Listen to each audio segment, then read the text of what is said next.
Dios les bendiga, mis amados hermanos. Qué bien que están aquí, hermanos. Gracias a Dios por todo y cada uno de ustedes que han decidido en esta mañana presentarse delante de Dios. Dios les bendiga, hermanos. Gracias a Dios.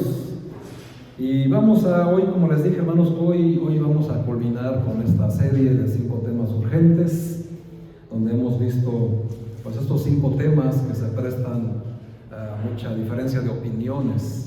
Y quiero, antes de terminar, más bien antes de empezar y finalizar con estos temas, todos los temas, hermanos, que se les compartieron, el propósito de todos ellos era glorificar a Jesús, que Él se lleve toda la honra y toda la gloria, y que el conocimiento que adquirieron no es para vanagloria de nadie. El propósito no era llenarte de conocimiento y que simplemente se quede ahí y no pase nada, hermanos. Todo este conocimiento tiene por propósito prepararte para todo aquel que demande razón de la fe que decimos tener en Cristo Jesús. Amén.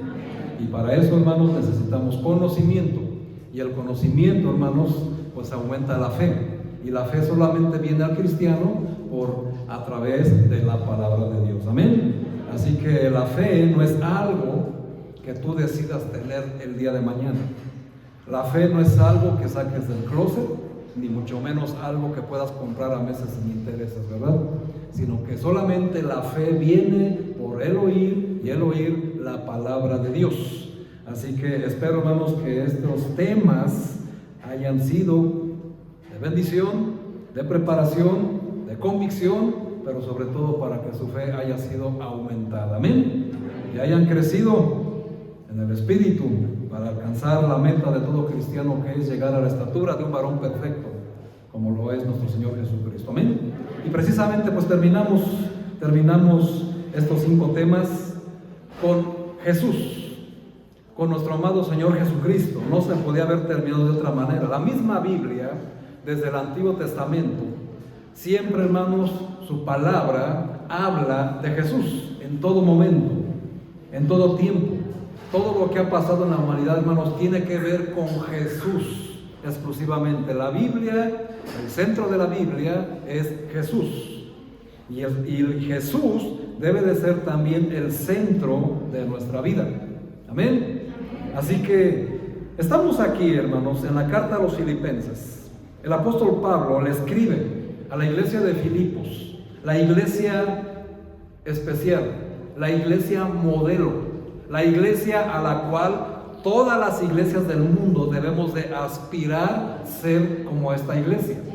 Y llama la atención, hermanos, porque la iglesia a los filipenses, Pablo les escribe en el capítulo 2 y les hace una exhortación de cómo la iglesia debe de estar unida. Debe de ser unida en un solo cuerpo. Y esto, hermanos, tiene que ver, aunque estemos a distancia, la iglesia debe de mantenerse unida en espíritu. Para poderlo lograr, Pablo les exhorta a que la manera de poder hacerlo tiene que ser con una característica humana que el Señor nos ha mostrado en los evangelios de cómo debe de conducirse una persona que dice que cree en Dios. Y la manera es, hermanos, con humildad. Y la humildad, hermanos, es algo que parece que es un animal que se está extinguiendo, ¿verdad? Porque el ser humano, hermanos, está ávido, hambriento de glorificarse a sí mismo. Pero aquí, hermanos, estos temas tienen que ver con el único propósito de glorificar a nuestro Señor Jesucristo. El canto que hizo nuestra hermana, que sirvió de introducción, tiene que ver, hermanos, con lo que Cristo vino a cada uno de nosotros. ¿Y a qué vino, hermanos? ¿Cuál es el propósito de Jesús? Llenar nuestra alma de alegría, ¿no es así? Darnos esperanza, darnos luz. Fue a la cruz, hermanos, por todos y cada uno de nosotros, con su único propósito de darnos salvación. Y hoy, hermanos, pues tenemos que reconocer que Pablo les dice a todas estas personas que están en la iglesia de Filipos, y a nosotros, por supuesto, que Jesús, hermanos, se humilló a sí mismo. Jesús, siendo Dios, no se aferró a eso como algo a que aferrarse, como un título donde el hombre, que es muy ávido a de glorificarse a sí mismo, ahora sí que se gloria a sí mismo por los títulos que posee, por los logros o las metas que ha conseguido. Cuando de verdad, hermanos, el título más grande que puede tener un ser humano en esta tierra es el de cristiano. Y ese título, hermanos, está por encima de cualquier profesión, de cualquier título. Y eso, hermanos, es importante que lo entendamos para poder entender y recibir con humildad y con mansedumbre lo que el Señor Jesús tiene preparado para nosotros hoy. Entender, hermanos, que ese nombre, que es sobre todo nombre el de Jesús, tiene que tener un significado especial para cada uno de nosotros. Y que no es algo, hermanos, que esté de moda o que pase de moda. O que si tú un día, hermanos, decides, porque tuviste muchos problemas, muchas tribulaciones, muchas angustias, y hoy la pandemia pues es el pretexto perfecto, ¿verdad? Para reconocer a Jesús como lo que es. Sino, hermanos, máxime cuando te encuentras lleno de bendiciones, cuando te encuentras lleno de salud, cuando te encuentras, ahora sí que en la cúspide, es cuando más se nos olvida, hermanos, el nombre de Jesús. Porque parece ser que no lo necesitamos. ¿Por qué? Porque estoy bien. Pero cuando todo está mal, si volteamos al cielo y si esperamos que Jesús obre en nuestra vida, amén. Porque es una realidad. Pero, hermanos, tenemos que entender que este nombre de Jesús es un nombre especial. En realidad es el nombre, no solamente es el nombre más especial de la tierra, es el nombre más especial de todo el universo. Y Filipenses, hermanos, en el capítulo 2, versículo 9 nos dice que Dios le exaltó a Jesús hasta lo sumo y le dio un nombre que es sobre todo nombre. Además, hermanos, de Jesús, en el Nuevo Testamento vamos a encontrar muchos otros nombres que se le da a nuestro Señor Jesús y que son nombres ricos en significados y comunican un aspecto particular de lo que Él es para nosotros y que hoy espero, hermanos, que deba ser para nosotros.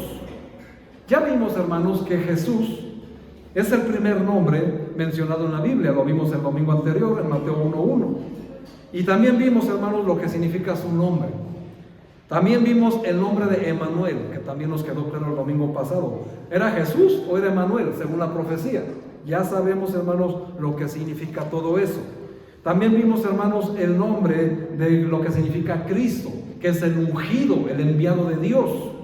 Así que vamos a pasar a otro nombre, hermanos, que tiene la Biblia, que, pues, si bien son títulos que todos se le dan a Jesús, hoy tenemos que entender que cada título, cada nombre que se le da al Mesías, a Jesús, a Cristo, a Emanuel, a nuestro Señor Jesucristo, el Salvador, tiene una connotación especial, una aplicación especial y un significado para cada uno de nosotros.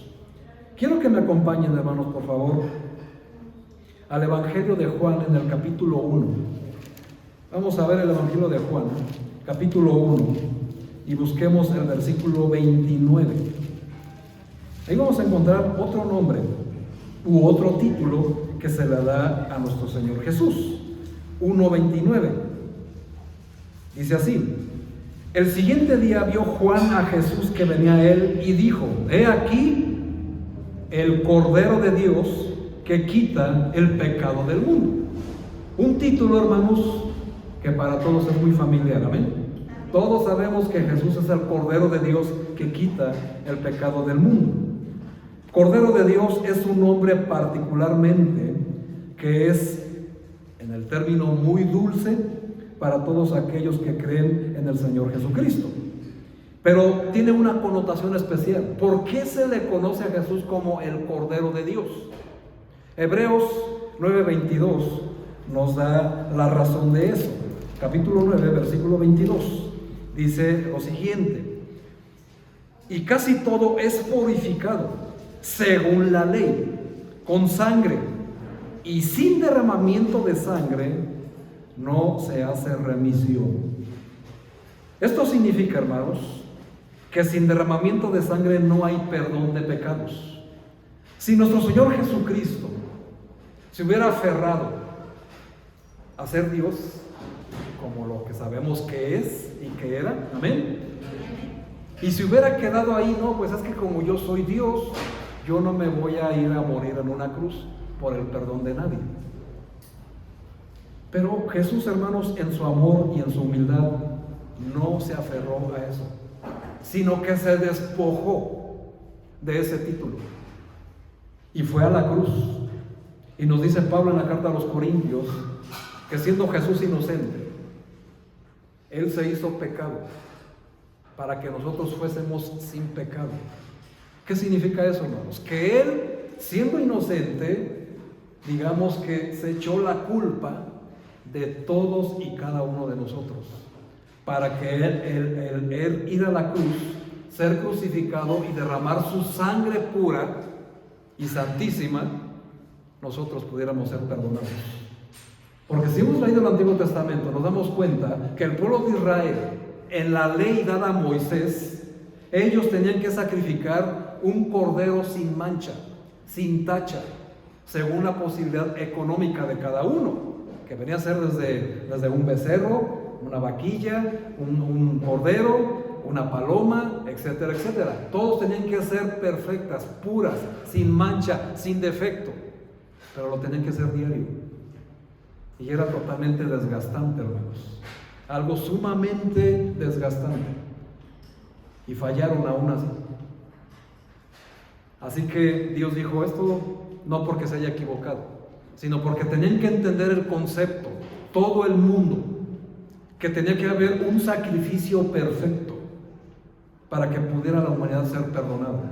Y lo encontramos en Hebreos, donde nos dice: sin derramamiento de sangre no hay perdón de pecados. Y esto significa que para que Dios nos perdonara de nuestros pecados, era necesario que alguien puro muriera. Ninguno de nosotros, hermanos, puede presumir que no tiene pecado y que merece ir al cielo por obras. Amén.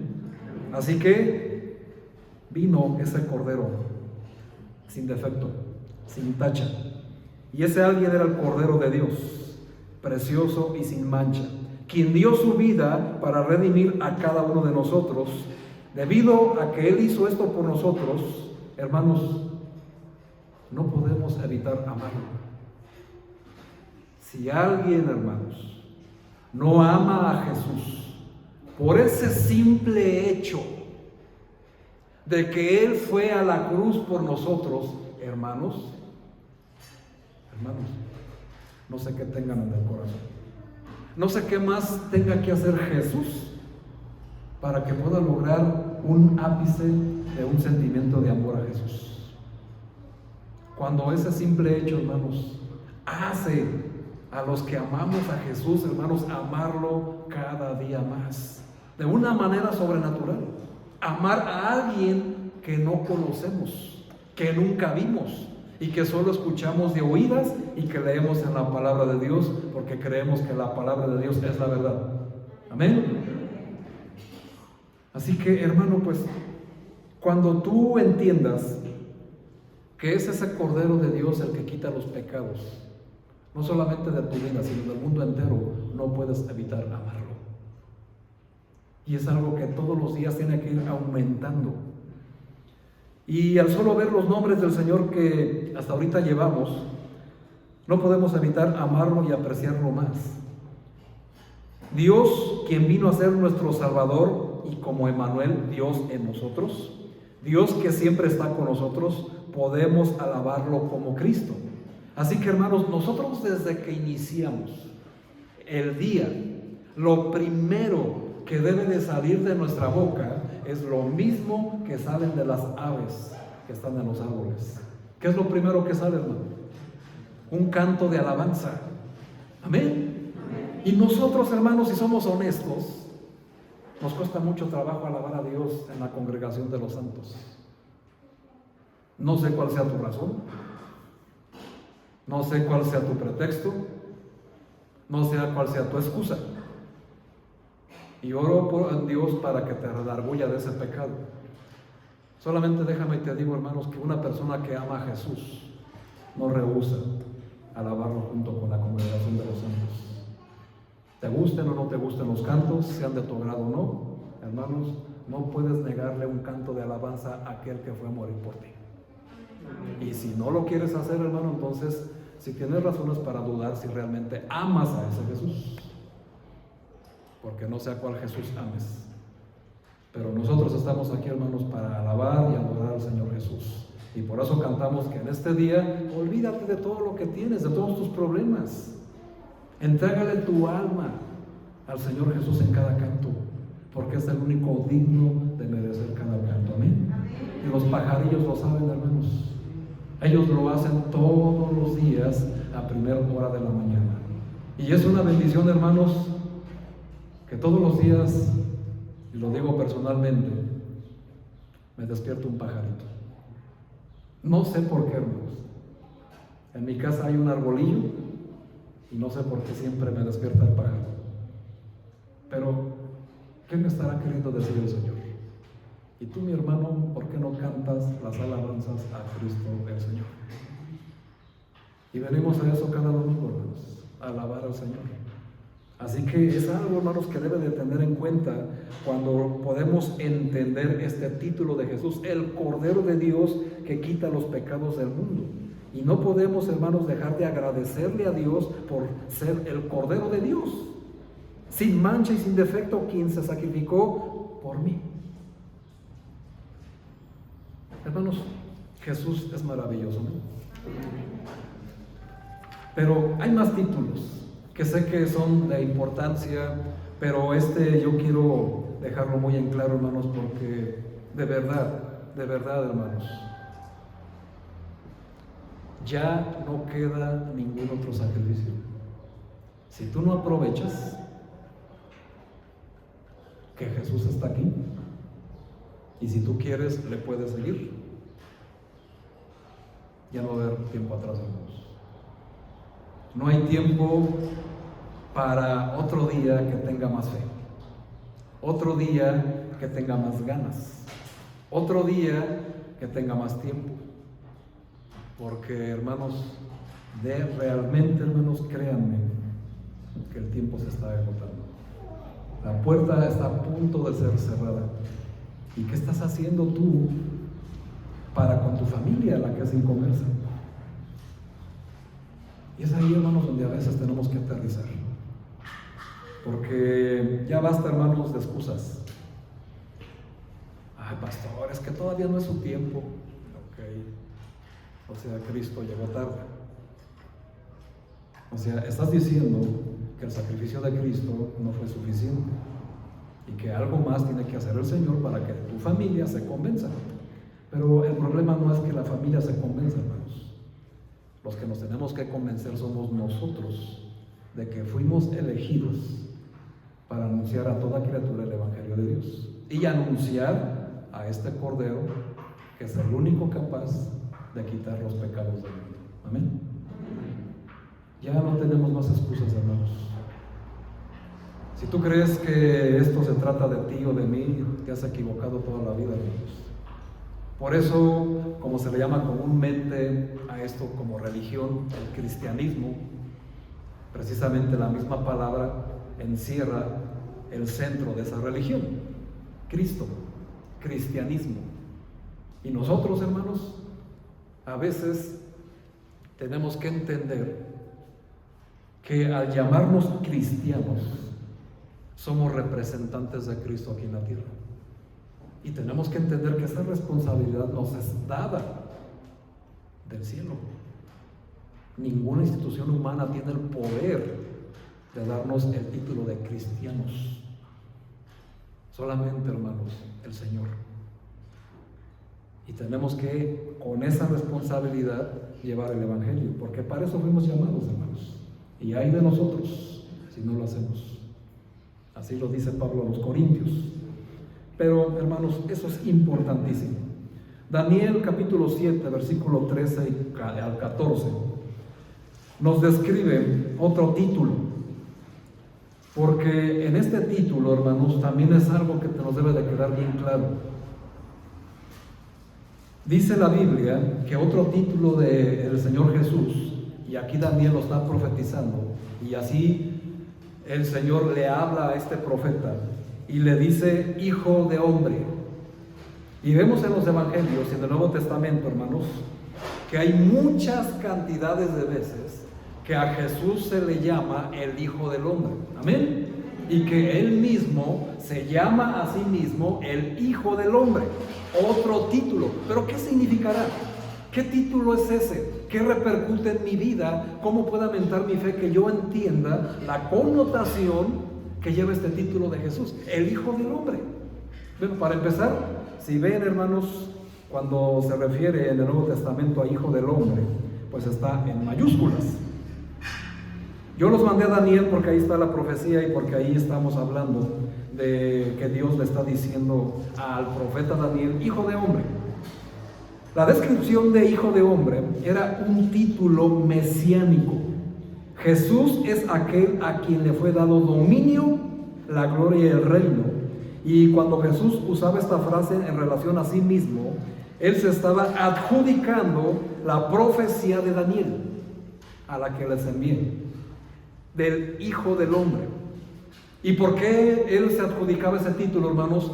Porque los judíos no creen en el Nuevo Testamento, no creían en Jesús y siguen sin creerlo hasta la actualidad. Entonces, ¿por qué Jesús se hace llamar el Hijo del Hombre? La razón, hermanos, porque los judíos de esa época y de la actual deben y debieron haber estado muy familiarizados con esa frase y sobre a quién se hacía referencia: al Mesías, a Jesús como Hijo de Hombre. Jesús estaba proclamándose como el Mesías. Un segundo significado para tener mejor el contexto de esta frase es porque Jesús era un ser humano. Amén. Dios llamó al profeta también Ezequiel Hijo de Hombre 93 veces, nada más ni nada menos. Dios, hermanos, simplemente estaba llamando a Ezequiel como un hijo de hombre, como un ser humano. Un hijo de hombre, hermanos, en el Nuevo Testamento, en relación a Jesús, viene 83 veces. Así que si viene tantas veces, es importante, ¿verdad?, que el Señor lo repita. Jesús, hermanos, como vimos en Juan 1:1, era totalmente Dios. Cuando vemos en la profecía que el Verbo, nos dice ahí que el Verbo era Dios y el Verbo estaba con Dios. Amén. Desde el principio. Pero también, hermanos, en Juan, acompáñenme ahí, Juan 1, el Evangelio de Juan capítulo 1, pero busquen el 14, por favor, y vean, hermanos, lo que dice ahí. Y aquel Verbo fue hecho carne y habitó entre nosotros y vimos su gloria, gloria como del unigénito del Padre, lleno de gracia y de verdad. Aquí, hermanos, estamos viendo que Jesús, hermanos, era 100% Dios, pero también 100% carne. Nos dice, hermanos, la carta de Juan, no el Evangelio, primera carta de Juan, capítulo 4, versículo 2, nos dice así: en esto conoced el Espíritu de Dios. Todo espíritu que confiesa que Jesucristo ha venido en la carne es de Dios. Y he aquí lo que quiero repuntar con este nombre, hermanos. ¿Tú crees que Jesús es Dios que se hizo carne en la persona de Jesús? O sea, ¿realmente lo crees, hermano? Bueno, eso es una garantía, hermanos. Porque todo aquel que no crea que Jesucristo es Dios mismo está condenado al infierno. No importa que estés aquí sentado, no importa cuántos años lleven en las iglesias ni en la fe. Si dudas que Jesucristo es Dios mismo, que vino en la carne a morir por nosotros, no tienes fe y sigues sin salvación. Y eso, hermanos, es lo que nosotros debemos de transmitir a los demás. Dice el apóstol Juan en su carta que todo aquel espíritu que confiesa que Jesucristo ha venido en la carne es de Dios. Y entendemos que quien no confiesa que Jesucristo es Dios en la carne, no es de Dios. O sea, no ha nacido de nuevo, no es hijo de Dios. Jesús, hermanos, es el Hijo de Dios. ¿Lo puedes creer? Ahora, ¿por qué Dios tiene un hijo? A nuestra humana sabiduría, si Dios Padre no tenía una esposa, ¿cómo lo engendró? Ahí las cosas del Señor, ¿verdad?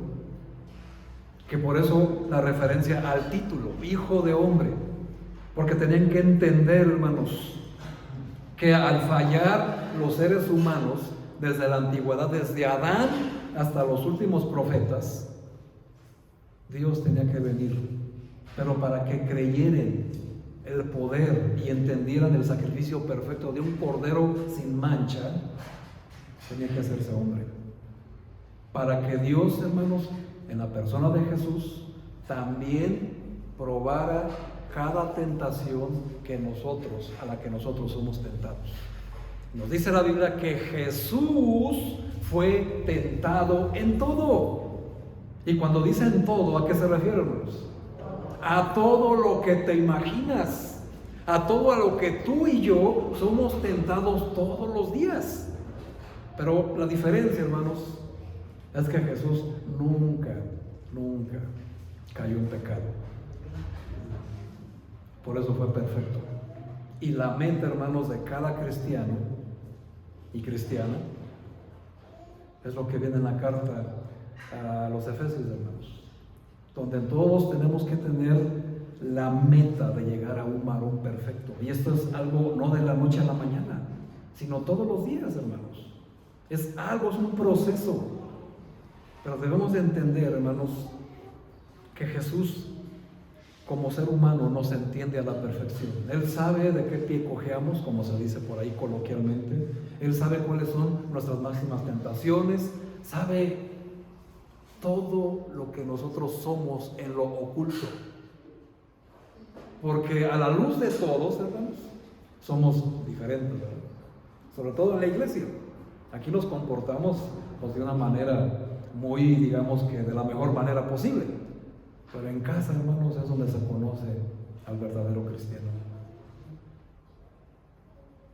Y Jesús lo sabe, porque es hombre y fue tentado, solamente que no pecó. Jesús, hermanos, en esencia era Dios, en esencia también era humano. Y eso, hermanos, es serse él mismo el Hijo del Hombre, va a ser entregado, como vemos en los Evangelios, indica que Jesús es el Mesías, el ungido, que es el verdadero Dios, 100% humano y 100% Dios. Y lo cual, hermanos, nos debe de quedar claro que Jesús y Dios es la misma persona. ¿Cómo entender eso, hermanos? Muy difícil. Ahora aquí es donde entra la fe, ¿verdad? ¿Lo crees realmente? ¿Realmente lo creemos? Entonces, hermano, el Evangelio se resume así. Nosotros creemos en Jesús como Dios y en Dios como Jesús. Amén. Y entre ellos dos, el Espíritu Santo, y los tres son uno solo. ¿Complicado? Por supuesto, hermanos. Pero el Evangelio, hermanos, que nosotros debemos de predicar únicamente, hermanos, es a Jesús y a este crucificado. Porque entendemos lo que hizo por nosotros. Uno como ser humano o uno con forma humana. Jesús es Dios con forma humana. Y por eso, hermanos, cuando Tomás le hace la pregunta, Jesús les dice: yo ya me voy, ya me tengo que ir, pero ustedes sigan, ustedes ya conocen el camino. Y le dice Jesús: yo voy al Padre. Y le dice Tomás: muéstranos al Padre. y le dice: Tomás, tantas veces me has visto y dices: muéstrame al Padre. De verdad, hermanos, conocemos a Jesús como lo que es, como ese Cordero, como el Hijo del Hombre, y como los otros títulos que vamos a ver a continuación, porque todo tiene que ver con una aplicación personal. No es que Jesús, hermanos, esté dividido en muchos títulos. Tiene muchos títulos, pero es una sola persona. Pero cada uno de esos títulos debe de tener en esta mañana, mis amados, una connotación especial para mí. Y de aquí debo de salir convencido de que todo lo que haga es para la gloria y la honra de Jesús. Absolutamente todo, hermanos, hasta lo secular. Todo lo que hagamos, nos dice la carta a los Colosenses, debe de ser para la honra y la gloria de Dios, porque Jesús es el único camino de salvación. Amén. Es el único. Otro título, hermanos, que encontramos en el Nuevo Testamento es que a Jesús se le llama Maestro. Amén. Y lo vemos en los Evangelios. Este título de Maestro, hermanos, se refiere al poder de Jesús sobre el mundo material en el lugar de la enseñanza bíblica. Todo tiene que ver con Jesús. Jesús, hermanos, es el Maestro de maestros y es el que nos debe de enseñar la Biblia. Siempre que vayamos a la Biblia, y no me voy a cansar, hermanos, de repetírselos, antes de que abras la Biblia, ponte a orar, hermano, porque si no oras, no puedes entender lo que el Señor te quiere decir. No puedes ir a la Biblia y tratarla de entender intelectualmente, porque siempre vas a fracasar. Siempre tienes que ir en oración y decirle con humildad, porque, hermanos, seamos honestos. Nosotros, desde que empezamos esta iglesia, hace 10 años prácticamente, siempre hemos llevado la meta de la lectura bíblica en un solo año. Amén. Y todos los años, hermanos, tenemos la misma meta. Y no podemos pretender que porque ya la leímos 10 años completa, ya la sabemos. O porque muchos, desde muchos antes ya leían la Biblia, quiere decir que yo no tengo nada que aprender ya nada más. Porque nos hemos dado cuenta, hermanos, que siempre que vamos a la Biblia hay algo nuevo que aprender. En el mismo pasaje que un año antes no habías comprendido. Por eso les digo, hermanos, que la Biblia es un libro vivo. Es el único libro en este mundo que tiene vida y que da vida y que tiene poder. Y por eso siempre, hermanos, tenemos que ir a Jesús como el Maestro, porque así se le referían todos, el Maestro. Ahora, hermano, déjame y te digo, Jesús es tu Maestro. Gracias a Dios. Y para los que tienen duda o no supieron qué contestar, yo te recomiendo, hermano, que te acerques al Maestro, a Jesús, siempre. Otro nombre, hermanos, muy interesante: Hijo de David. Así también se le conoce a nuestro Señor Jesucristo, el Hijo de David. ¿Qué indica esto, hermanos? ¿Qué título, qué tiene para nosotros este título? Si es totalmente en un contexto judío. Vamos a ver. Indica, hermanos, la descendencia física de Jesús como Hijo de hombre. Amén. Todos están correlacionados. Ninguno de esos títulos está separados o funcionan de manera diferente, sino que todos están correlacionados. Hijo de David, hermanos, se refiere e indica la descendencia física real de Jesús desde David, así como su calidad de miembro de la realeza del linaje de David, que viene de los lomos de reyes. Y también, hermanos, otro título se le conoce ahí, que Jesús es el Rey de Reyes. Amén. Solamente, hermanos, que ese título pues aún no se le da hasta que viene el Apocalipsis, sino es antes. Ahí vamos a ir, pero de momento, hermanos, es lo que indica del linaje real del rey David. Y también se hace, hermanos, para introducir su genealogía a los judíos que no creían en él. para que vieran desde dónde venía. Se supone que ellos conocen el Antiguo Testamento. La profecía está en que de los lomos de David iba a nacer el Mesías. Amén. Bueno, por eso, hermanos, el Nuevo Testamento lo introduce, pero también lo introducen otras personas. Y aquí tú, hermano, tienes que entender el significado que debe de tener para ti. Acompáñenme, por favor, hermanos, a Mateo capítulo 9, 27. Evangelio de Mateo 9, 27. Vamos a ver el título, pero quiero que vean de quién sale, quién lo reconoce como hijo de David. 9:27, por favor.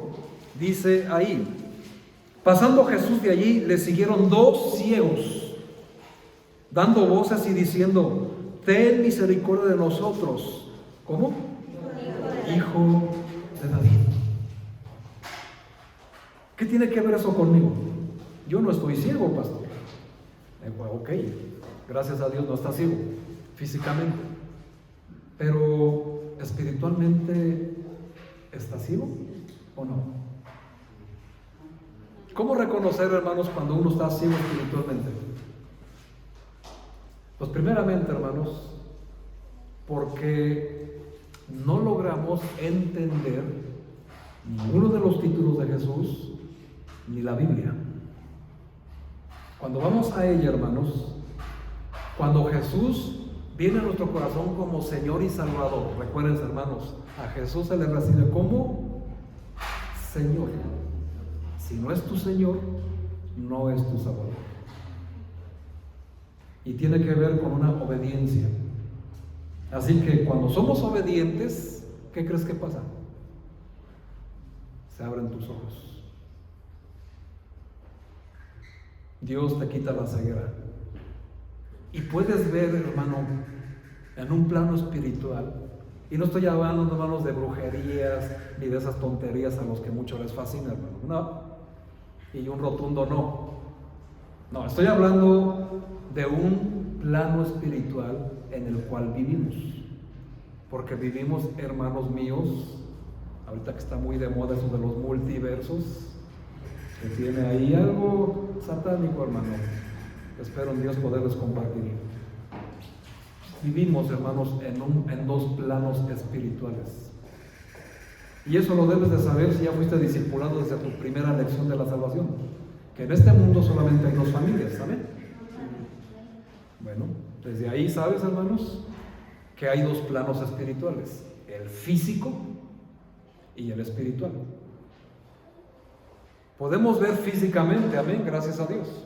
Pero espiritualmente, hermano, puedes ver todo lo que hay en este mundo. Y no me refiero a tu glándula pineal, ni a tu percepción psíquica. No, hermanos, yo estoy hablando de cosas reales. Que eso existe, por supuesto. Solamente que eso no le agrada a Dios. Y no tiene nada que ver con las cosas que el Señor muestra. El Señor, hermano, nos habla, que nos deja ver a través de su Santo Espíritu. ¿Cómo lo logramos, hermanos? Muy sencillo, la Biblia está llena de ejemplos. ¿Sabes quién es el primer mártir de la iglesia? A ver si alguien me lo puede decir. ¿Quién, hermano? Tienes un 10, hermano, en el examen. Esteban, primer mártir de la iglesia.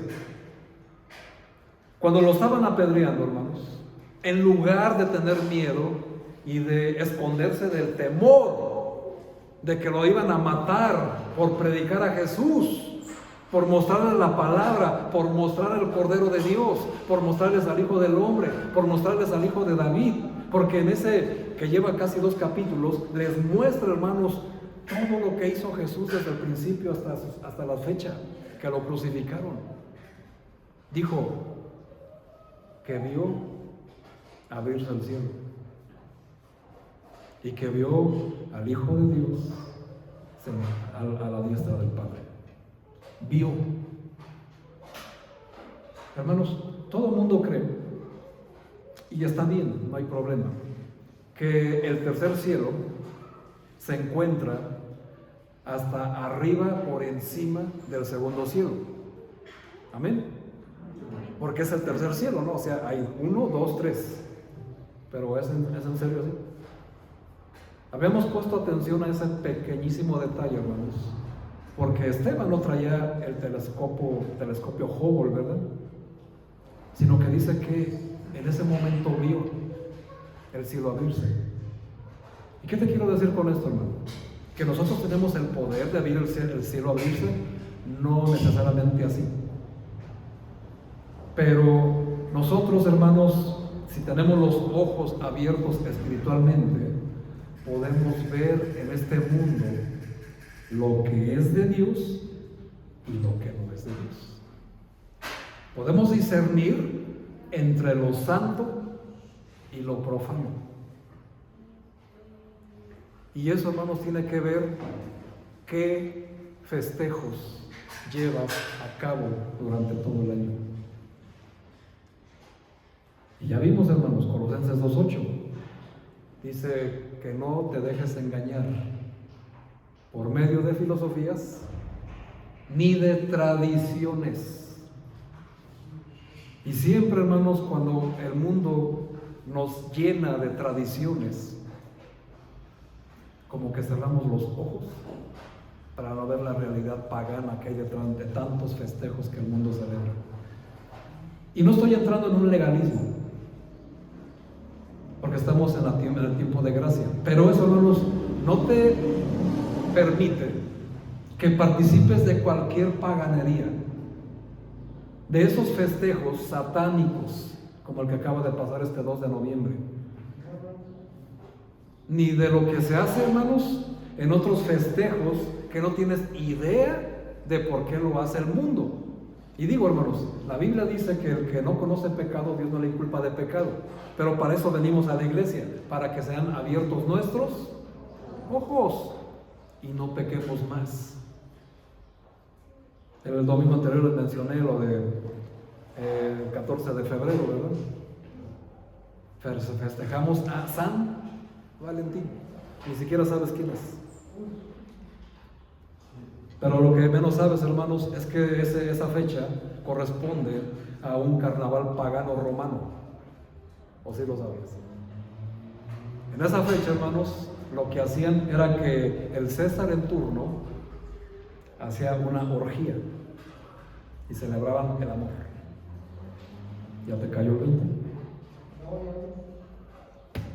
Son abiertos nuestros ojos, ¿no? Y entonces, y así nos podemos ir con cada una, con cada festejo.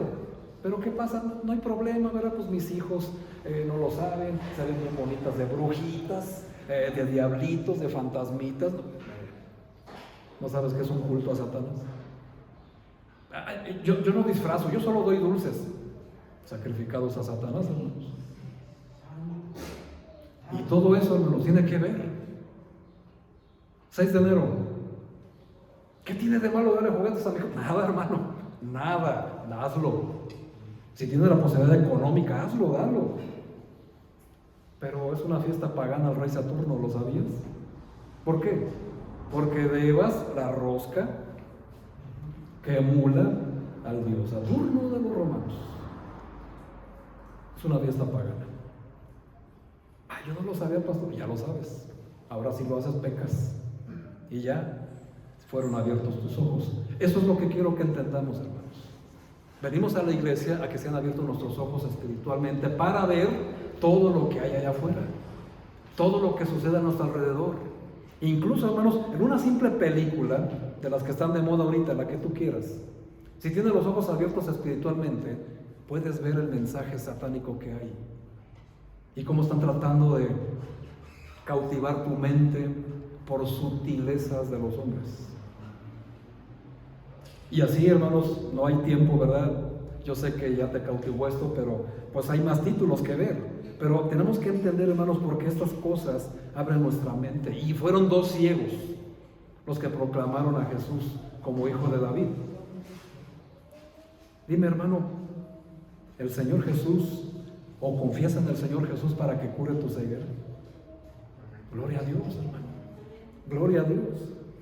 Hay otra mujer cananea que fue exorcizada en Mateo 15, versículo 22, que también reconoce a Jesús como el hijo de David. 15:22 dice: y he aquí una mujer cananea que había salido de aquella región clamaba, diciéndole: Señor, hijo de David. Pero vean, la mujer le da dos títulos. Y lo que yo siempre les he dicho, hermanos, Jesús no puede expulsar, no porque le falte el poder, por favor, no puede expulsar los demonios de tu casa, ni de tu familia, si no lo tienes como Señor. Continuemos. ¿Qué dice ahí, hermanos? Ajá. Mi hija es gravemente atormentada por un demonio. ¿Cómo sabes o cómo podemos ver o cómo podemos discernir que efectivamente no es un problema de conducta lo que la tiene así, a que no está en una condición espiritualmente por un demonio? No podemos ir, hermanos, insensatamente ni inmaduramente pretender que cada mal comportamiento de alguien tiene demonio. Tiene demonio. Ay, hermano, por favor. Hay tantas cosas, hermanos, que se nos escapan de nuestro entendimiento. Pero el caso, hermanos, en el contexto, es que sí hay posibilidades de eso. Hay personas que sí pueden estar poseídas por un demonio. ¿Y quién los puede rescatar? ¿El Papa? ¿El Vaticano? Nosotros, si yo declaro, yo proclamo, yo exorcizo, no, hermanos, nosotros no tenemos poder de eso. Así es, hermano, y yo lo he visto. Así es. Y yo lo he visto físicamente. Es algo tremendo, hermanos. Y solamente en el nombre de Jesús hay poder. Y precisamente, hermano, aquí, pero lo que me interesa es que entiendan lo que hizo la mujer. Señor, hijo de David, reconociendo lo que Jesús era. Y ahí, hermanos, pues vemos que el Jesús obró el milagro, ¿verdad? Pero también estamos viendo, hermanos, que otra multitud, Mateo 21, vemos también otra situación. Mateo 21, versículo 9. Vemos otros que reconocieron el título. ¿Están ahí? 21, versículo 9 dice: y la gente que iba adelante y la que iba atrás clamaban diciendo: Hosana al hijo de David, bendito el que viene en el nombre del Señor, Hosana en las alturas. Este título, hermanos, se lo da la multitud que reconoce quién es Jesús. Una variante de esto, hermanos, lo encontramos hasta Apocalipsis 22:16, cuando Jesús se refiere a sí mismo como la raíz y el linaje de David. Y esto, hermanos, con este título tenemos que entender que, como vimos, la preexistencia de Cristo ya estaba profetizada por uno y otro profeta en la misma persona de Jesús. Y nosotros, hermanos, cuando vemos aquí este pasaje que dice los que iban adelante y los que iban atrás, podemos entenderlo en una sección de tiempo. Los que ya nos precedieron, todos a una voz, hermanos, exclamaban: Hosana al hijo de David. Y los que iban detrás hacían exactamente lo mismo. Si nosotros, hermanos, que hoy estamos aquí, no somos unidos a una sola voz a proclamar el nombre de Jesús y decir: Hosana al hijo de David, Hosana al que viene del cielo, hermanos, estamos muy lejos de tener este título en nuestra vida. Y vimos, hermanos, los milagros que obra. Quita la ceguera, saca demonios, y podemos caminar con Él a su lado, como esta multitud. Nosotros, hermanos, nos entretenemos mucho en las cosas esotéricas. Creemos que las cosas que pasan en la Biblia respecto a los milagros tienen que ver con cosas esotéricas de Dios, cuando el Señor prohíbe todas esas cosas porque le desagradan. Y de hecho, en Apocalipsis 21:8, ahí están en la lista de los que van a ir al infierno. Todos aquellos que crean en esas cosas esotéricas y que confíen más en eso que en el poder de Dios. Y por eso, hermanos, defendemos nosotros la verdad y no nos la pasamos ungiendo escobas, ungiendo carteras, ridículo jugando al balón en las... Increíble, hermano, de verdad. Es algo que ofende. Y todas las cosas que ven ahí en YouTube que ungen, y todas esas cosas, hermanos, son de verdad algo totalmente inaceptable delante de Dios. Lo que tenemos que acercarnos es al Hijo de David, pedir misericordia para que transforme nuestro entendimiento y sean abiertos nuestros ojos y vivamos un cristianismo como el de Filipenses, porque por eso está escrito ahí. Otro título, hermanos, está en 1 Corintios 15, que es algo que aquí ya salimos de los evangelios.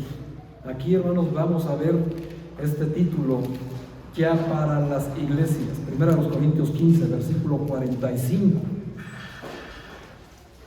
Así también cual está escrito: fue hecho el primer hombre Adán, alma viviente; el postrer Adán, espíritu vivificante. A Cristo, hermanos, se le conoce también como el segundo Adán o el postrer Adán. ¿Qué significa eso, hermanos? En la visión de Pablo, Adán se posiciona como el primer hombre en la tierra, ¿saben? Y eso lo sabemos. Y Jesús como el segundo, pero también como el último Adán. Por eso también se le pone como el postrer, como el último. Postrer significa último. El primero, después de haberse corrompido a sí mismo, ya sabemos la historia, por su desobediencia, también infectó a la humanidad, de la cual tú y yo participamos y somos, y le dejó como herencia la maldición del pecado y de la muerte. Amén. Eso ya lo sabemos. El nacimiento de Jesús, por el contrario, contrarrestó la caída de Adán, trayendo la redención y la reparación de los daños causados por el primer Adán. ¿Y cómo lo entendemos, hermanos? Romanos 5, precisamente aquí en el versículo 18, nos da la respuesta y la doctrina de lo que significa el postrer Adán. Romanos 5, 18 dice así: así que, como por la transgresión de uno vino la condenación a todos los hombres, de la misma manera por la justicia de uno vino a todos los hombres la justificación de vida. Porque así como por la desobediencia de un hombre, Adán, los muchos, nosotros, fueron constituidos pecadores, así también por la obediencia de uno, Jesús, los muchos, se supone que nosotros, serán constituidos justos. Pero la ley se introduce para que el pecado abundase.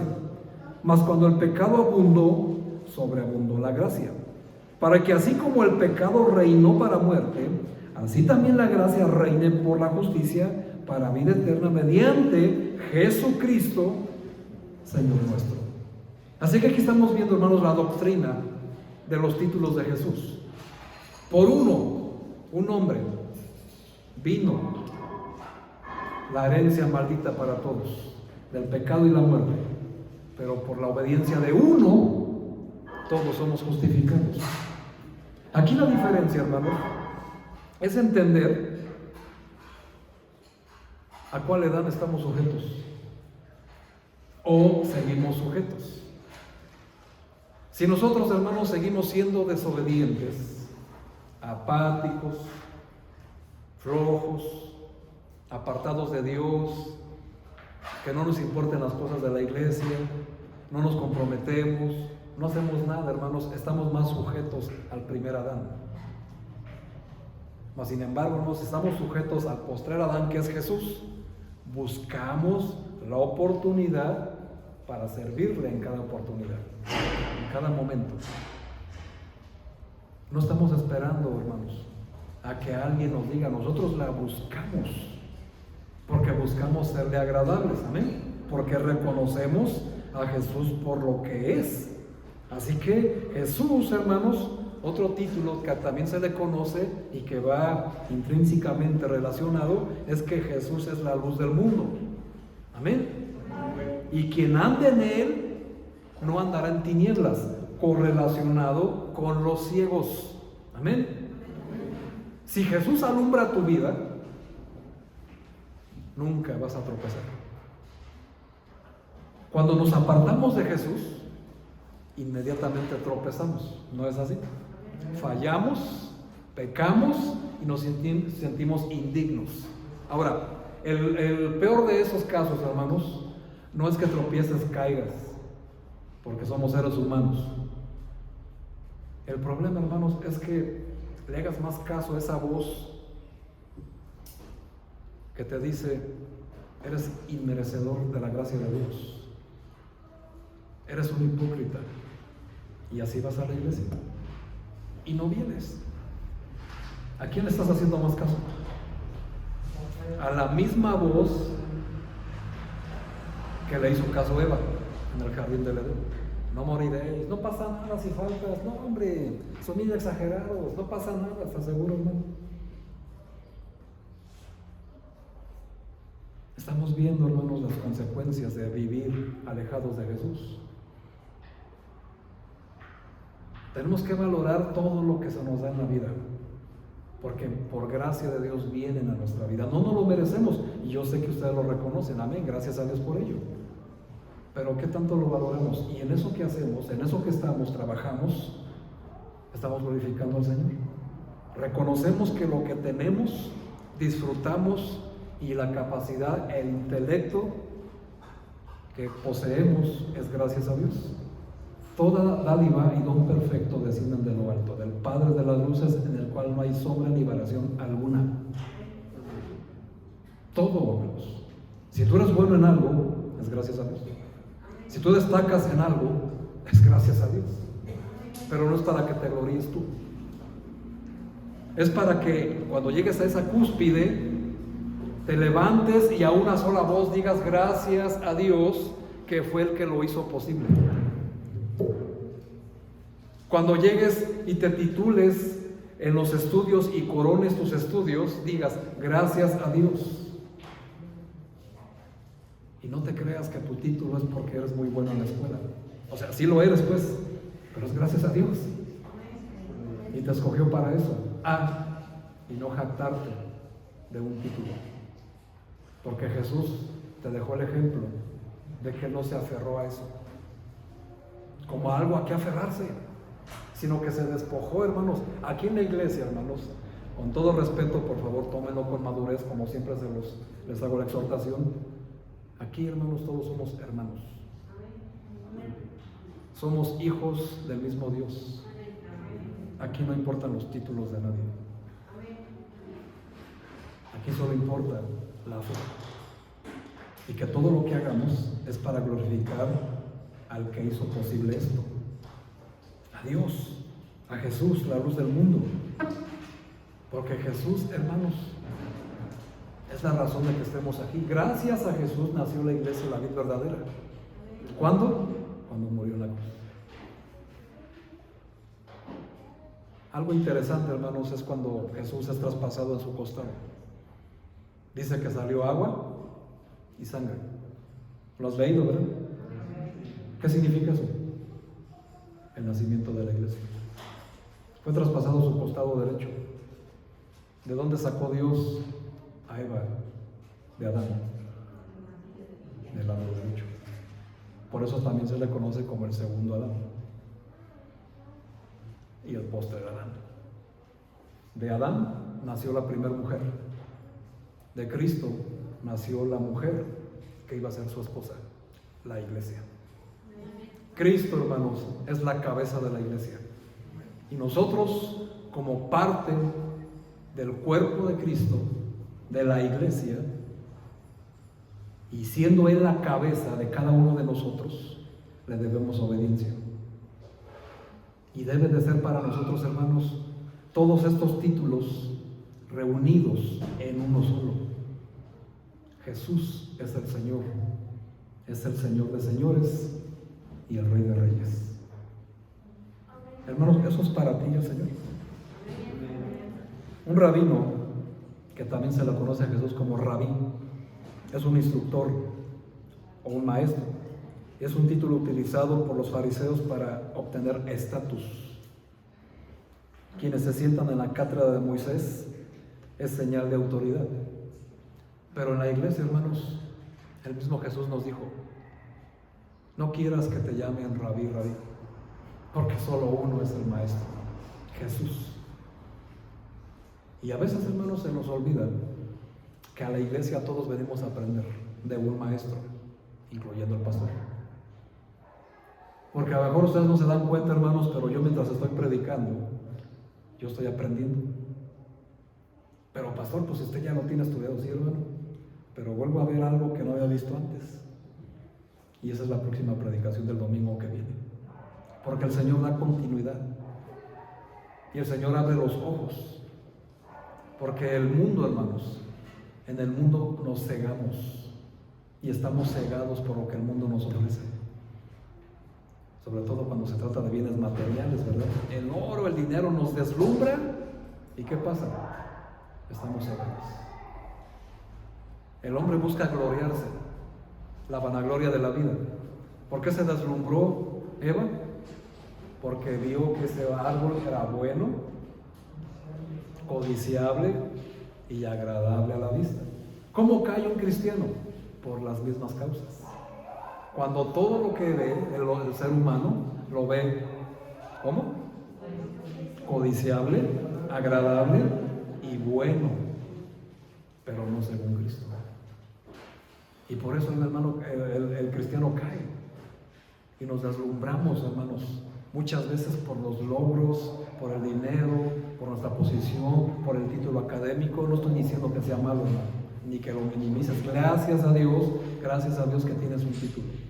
Pero reconócelo, hermanos, que es gracias a Dios.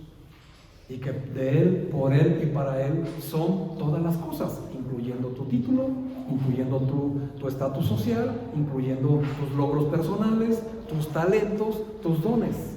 Todo es para Él.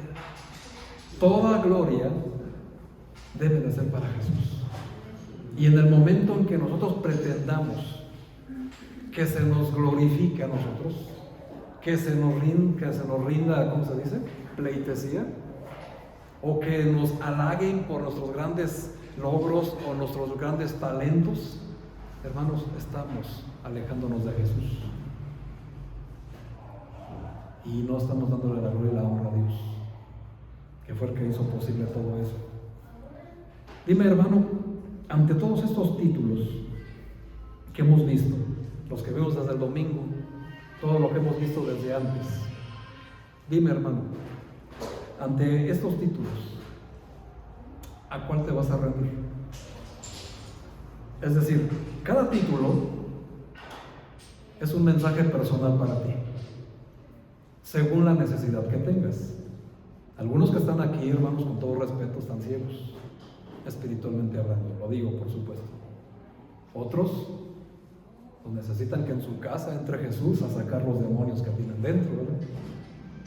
Otros pues no tienen a Jesús como Señor, solo lo tienen como Salvador porque les conviene que sea su Salvador, pero no su Señor, porque si fuera su Señor obedecerían en todo. Cada título, como viste, hermano, tiene un mensaje personal para ti. Todos los títulos, hermanos, encierran a un solo hombre, Jesús, el camino de salvación. Como dice Filipenses, un nombre que es sobre todo nombre, en el cual incluye el de nosotros. Dime, hermano, a estos títulos, ¿cuál fue el que hoy el Señor te habló? En el que debes de cambiar y que te debes de rendir a ese nombre. No porque esté dividido, sino porque es un título de las tantas cosas que Jesús hace en nuestra vida. ¿Cuál de todos ellos, hermano? Te mostré aproximadamente 8. Jesús, Emmanuel, Cristo, el Cordero de Dios, Rabí, Maestro, Hijo de David, el postrer Adán, el Cordero de Dios, la luz del mundo, la puerta. ¿Cuál de todos es, hermano? Porque en uno de esos, y si me apuran, varios, o en otros casos, todos, necesitas que Jesús, con esos títulos, está en tu vida. ¿Con cuál de ellos, hermanos, te vas a ir esta mañana? ¿Con cuál de ellos el Señor te habló de lo que necesitas hacer? Porque aquí nadie puede decir, no, pastor, yo los tengo todos. Jesús para mí lo es todo. Ok, hermano. Bueno, Filipenses dice que todo lo hagamos sin vanagloria. Amén. Nada hagamos por contienda, ni vanagloria, sino que todo lo hagamos, hermanos, sintiendo lo mismo, el mismo amor, unánimes, una misma cosa, sino que estimando, hermanos, a todos los demás. ¿A cuántos dice ahí? Todos, como superiores a Él mismo. Porque eso fue lo que hizo Jesús. Jesús no vino al mundo, siendo lo que es, a ser servido, ¿sí? No, Él vino a servir y a dar su vida en rescate por muchos.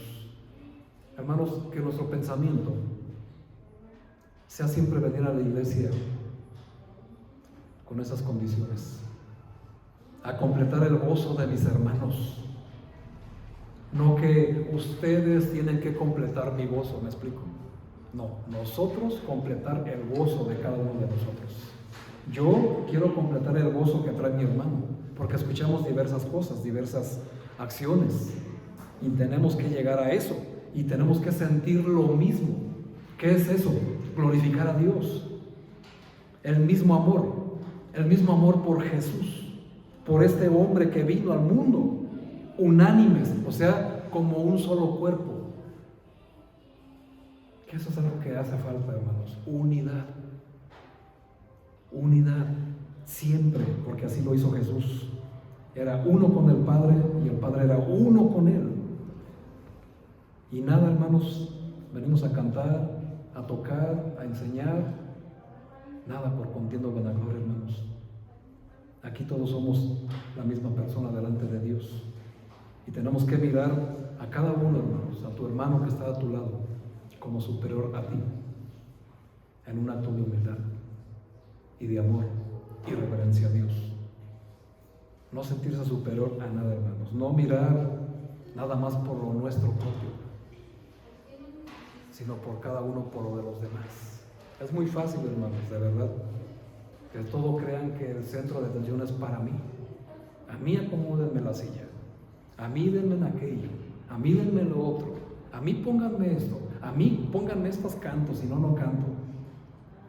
De eso no se trata la iglesia, hermanos. La iglesia no se trata de ti o de mí, la iglesia se trata de Cristo. Y a Cristo, hermanos, se ha dado la honra y la gloria. Y dice Pablo, haya pues en vosotros este sentir que hubo también en Cristo Jesús. ¿Lo hay en ti, hermano? ¿Ese mismo sentir existe en ti? Eso deberíamos de sentir, hermanos. Esa es la exhortación y ese es el propósito de estos temas, porque el conocimiento envanece, ¿no? Pero ese conocimiento, hermanos, se te dé, ¿para qué crees? Para servir a los demás. No que para tu gran conocimiento ahora te sientas superior y te sirvan a ti porque tienes un mayor estatus en la iglesia. No, hermanos. El que más sabe, el que más conocimiento tiene, su primer púlpito es la escoba para poder pasar a lo demás. Cuando por tu conocimiento crees que no debes de agarrar la escoba, sigue siendo el más pequeño de toda la iglesia. El recién nacido, el que necesita pañales y leche, porque no has crecido nada y sigues sin entender el Evangelio. El propósito, hermanos, de estos 5 temas es prepararnos para el mundo, porque estos temas te los van a preguntar cada que evangelices a alguien, y ya estás preparado. Ya tienes las armas, el conocimiento para glorificar a Jesús a través de ello. Y todo esto que aprendiste, hermano, Pablo nos dice y nos advierte en Corintios: el conocimiento en vano es, hermanos, pero el amor es el que edifica. Así que esos temas, hermanos, se comparten con y por amor a las demás personas, entendiendo el propósito de cada tema que hemos aprendido en estos 2, 3 meses, ya ni recuerdo cuánto. Así que, hermanos míos, de verdad les invito y les exhorto a que nosotros renovemos nuestro entendimiento, porque el mundo nos está esperando. Tal vez tú no lo crees, pero ellos nos están esperando porque no tienen esperanza. Nuevamente, hermanos, esta semana, yo sé, hermanos, que lo leíste porque estás más al pendiente de eso que de la Biblia. Ya sabes que se viene una nueva mutación, ¿verdad? Y ya tienes miedo. ¿Sí o no? Y va a ser peor. Y yo se los dije que iba a ser peor, ¿o sí o no? Y va a ser peor más adelante. Si tú creías que íbamos a tener, no, hermano, estamos en los últimos días y va a ser peor cada vez. Eso no es nada, hermanos, a lo que se viene. Pero de ahí, hermanos, esa gente que perdió la esperanza ya nos necesita. Y por eso estamos memorizando el plan de salvación. Y por eso estos 5 temas son urgentes, porque van correlacionados, juntos, unánimes, como una sola enseñanza en el Evangelio. Y tú, mi amado hermano y mi amada hermana, ya estás lista para hacerlo. Y lo tienes que hacer, si es que de verdad amas a tu familia. Así que, hermanos míos, hay de nosotros si no anunciáramos el Evangelio, porque nos es impuesta la necesidad de hacerlo. ¿Queremos glorificar a Dios? ¿Queremos que Dios nos proteja de este virus mortal? Santifiquémonos y obedezcamos al Señor como nuestro Señor y gobernador de nuestras vidas. Amén.